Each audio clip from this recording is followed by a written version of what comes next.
वध रही है। हुण तक साडे कोल 11 बजे तक के अंकड़े सामने आ चुके हैं और 11 बजे तक करीब करीब 17.5% वोटिंग हो चुकी है। और जेकर आप पहले 3 घंटे का रुझान देखिए तो 3 घंटिया करीब करीब 18% वोटिंग, यानी कि 6% हर घंटे के हिसाब के नाल वोटिंग हो रही है। 10 घंटे का समा हुंदा है जो वोटां पाईयां जांदियां ने और 10 घंटे का मतलब है सीधा कि 60% के आसपास वोटिंग रह सकती है। वोट हक का इस्तेमाल 60% के करीब करीब जिहड़े वोटर्स ने उन्होंने वालों किया जा सकता है। हालांकि फाइनल अंकड़ा क्योंकि दोपहर के समय हो सकता है कि थोड़ी रफ्तार मठी पे, उस तो बाद जिमें जिमें शाम होएगी और मौसम थोड़ा जा होर, क्योंकि धुप बहुत निकली हुई है, गर्मी का मौसम है, मई का महीना है, 10 मई अज, तो इस करके जरूर कह सकते हो तुसी कि जिमें जिमें शाम होएगी 2-3 बजे तो बाद 6 बजे तक वोटिंग परसेंटेज जिहड़े आखिरी वाले 3-4 घंटे होंगे उस समय भी खूब वोटर्स तुहानू नजर आ सकते हैं वक्-वक् थावां दे उत्ते। 11 बजे तक का अंकड़ा की कुछ कह रहा उन्होंने दस रहे हैं। 11 बजे तक का अंकड़ा जलंधर जिमनी चोण नूं लैके जलंधर लोक सभा दे विच 17.43% करीब करीब 17.5% वोटां हुण तक पै चुकियां ने। 11 बजे तक 8 बजे शुरू हुई सी वोटिंग की प्रक्रिया, 8 तो 9, 9 तो 10 ते 10 तो 11, 3 घंटे करीब करीब 18 और उस तो बाद 6 घंटे का समा बाकी है अजे भी। तो यह उम्मीद की जा रही है कि 60% के आसपास जी वोटिंग परसेंटेज हो रह सकती है। जी असं तुहानू अंकड़े पिछलियां वोटां दे दिखा रहे हैं कि समय समय ते 2014, 2005, 2009, 2019 तो 60% के आसपास ही वोटां रहिंदियां ने। 2009 का एक वखरा समीकरण जरूर है, जो 67% वोटां पै गईयां सी 2014 दे विच, 67% वोटां पै गईयां सी 2019 दे विच 63%। तो लोक सभा जिमनी चोण हो रही है तो लोक सभा जलंधर दे विच की कुछ स्थिति रहिंदी है, वो भी तुहानू दिखाउण दी असीं कोशिश कर रहे हैं। कुछ तस्वीरां जे तुसीं जलंधर तो इस समय साडे नाल जुड़े हुए हो तो तुहाडे इलाके दी, बूथ दी, मुहल्ले दी तस्वीर असीं दिखाउण दी कोशिश करांगे। Jalandhar central, Jalandhar west, Jalandhar north, Jalandhar cantt, ये 4 हल्के जलंधर वाले, उस तो बाद फिलौर, आदमपुर, शाहकोट, करतारपुर ते नकोदर, ये 9 विधान सभा हल्के ने जिन्हां दी असीं तस्वीर तुहानू दिखा रहे हैं जिथे इस समय वोटिंग प्रक्रिया जारी है। हाले तक कोई बहुत तुसीं कह सकते हो कि अजिही खबर सामने नहीं आई जो थोड़ी अणसुखा भी होवे, हल्की फुल्की कोई झड़प बहस तो इलावा हुण तक जिहड़ी वोटिंग दी प्रक्रिया वो बिल्कुल अमनो अमान दे नाल अगे वध रही है। 6 बजे तक वोटां पाईयां जा सकदियां ने, नॉन स्टॉप चलेगा 6 बजे तक। तुसी किसी भी समय जाके अपने वोट हक का इस्तेमाल कर सकते हो। 12 बज चुके हैं, 6 बजे तक 6 घंटे अजे भी तुहाडे कोल बाकी ने। इस सब दे विचाले अपीलां हो रही ने लगातार।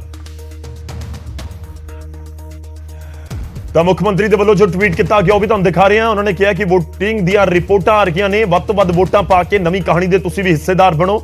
मुख्यमंत्री भगवंत मान जो कहते हुए नजर आए ने कि वोट पाउणा सब दा जमहूरी हक है। ਇਹ ਮੁੱਖਮੰਤਰੀ ਨੇ ਕਿਹਾ ਖੈਰ ਵੋਟ ਪਾਉਣ ਦੀ ਅਪੀਲ ਹਰ ਕੋਈ ਕਰਦਾ, ਵੱਧ ਤੋਂ ਵੱਧ ਵੋਟਾਂ ਪਾ ਕੇ ਨਵੀਂ ਕਹਾਣੀ ਦੇ ਹਿੱਸੇਦਾਰ ਬਣੋ। ਇਹ ਸੀਐਮ ਦੇ ਵੱਲੋਂ ਅਪੀਲ ਕੀਤੀ ਜਾ ਰਹੀ ਹੈ। ਅਪੀਲ ਇਹੀ ਹੈ ਕਿ ਵੋਟਾਂ ਪਾਈਆਂ ਜਾ ਰਹੀਆਂ ਨੇ 10-11 ਮਹੀਨੇ ਦੇ ਲਈ, ਬੇਸ਼ੱਕ ਐਮਪੀ ਹੋਵੇ ਪਰ 10-11 ਮਹੀਨੇ ਦੇ ਵਿੱਚ ਵੀ ਤਸਵੀਰ ਤੇ ਤਕਦੀਰ ਜੇਕਰ ਸਿਆਸੀ ਆਗੂ ਚਾਹਣ ਕਿਹਾ ਜਾਂਦਾ ਹੈ ਕਿ ਬਦਲ ਸਕਦੇ ਨੇ। ਇਸ ਕਰਕੇ ਸਿਆਸੀ ਆਗੂ ਤਸਵੀਰ ਬਦਲੇ, ਤਕਦੀਰ ਬਦਲੇ ਹਲਕੇ ਦੀ, ਉਸ ਤੋਂ ਪਹਿਲਾਂ ਜ਼ਰੂਰੀ ਹੈ ਕਿ ਤੁਸੀਂ वोट हक का इस्तेमाल करो। जे तुहाडी वोट जाएगी सही उम्मीदवार नूं, वो जितेगा तो उस तो बाद तुसीं उम्मीद कर सकते हो कि हाँ असीं अपना हक या अपना फर्ज निभाया सी।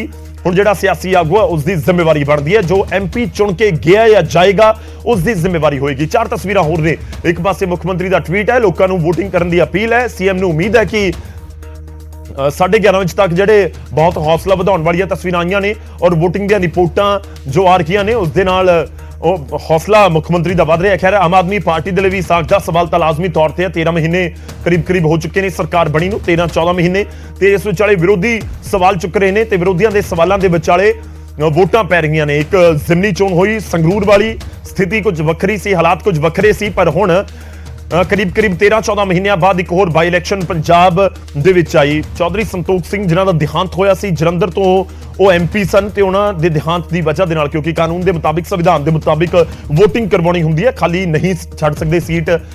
तो बीजेपी के उम्मीदवार इस समय या बीजेपी दे जिहड़े होर वर्कर ने वो भी अपने अपने वोट हक का इस्तेमाल कर रहे हैं। सारियां पार्टियां दे, प्रगट सिंह तुहानूं कांग्रेस के विधायक नजर आ रहे हैं, उन्होंने वल्लों भी अपने वोट हक का इस्तेमाल किया गया। आम आदमी पार्टी के शीतल अंगुराल पहुंचे, उन्होंने वल्लों भी वोट हक का इस्तेमाल किया गया। बड़े समीकरण बहुत वखरे ने, बहुत दिलचस्प चोण इस करके है क्योंकि बिल्कुल पिछली बार तो 2019 तो 2023 तक पहुंचते समीकरण, पिक्चर, तस्वीर सब कुछ बदली नजर आ रही है।